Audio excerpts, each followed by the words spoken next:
a shift in position that could mark a turning point for Ukraine. Joe Biden on Thursday gave Kyiv the green light to use U.S.-supplied weapons to strike inside Russia's territory, but only for the limited purpose of defending the Kharkiv region. Earlier in the day, NATO chief Jens Stoltenberg urged the alliance to rethink these restrictions, saying they hampered Ukraine's ability to defend itself. Ukraine has, according to international law, the right to defend themselves. It's enshrined in the UN Charter. And the right for self-defense includes also striking military targets, legitimate military targets outside Ukraine.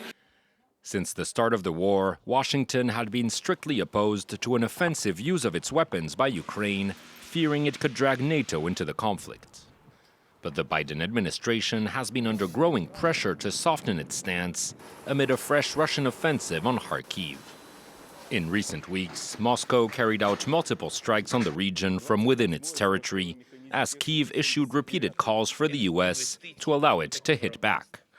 U.S. Secretary of State Antony Blinken on Wednesday hinted at a shift in position, citing the need to adapt as the conflict evolved. But U.S. officials were quick to point out the new directive was purely defensive and didn't fundamentally alter Washington's stance on carrying out long-range strikes inside of Russia. Vladimir Putin, meanwhile, has repeatedly warned against such attacks and recently said Russia was ready to use nuclear weapons if its sovereignty was threatened.